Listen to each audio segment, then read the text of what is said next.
ஓம் சக்தி. ஓம் சக்தி. ஓம் சக்தி. இயற்கையாகிய இறைவனால் படைக்கப்பட்டு இயற்கையின் வழி இறையை அடைவதே மனித தத்துவம். அதுவே வாழ்க்கை பாதை. அந்த பாதையை சீரமைப்பவர்கள் இயற்கை, தாய், தந்தை, குரு.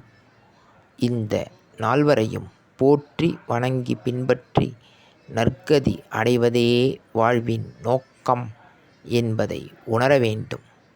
கண்டதே காட்சி, கொண்டதே கோலம் என்று மனம் போனபடி வாழக்கூடாது. இது அன்னையின் அருள்வாக்கு. ஓம் சக்தி. பராசக்தி. ஓம் சக்தி.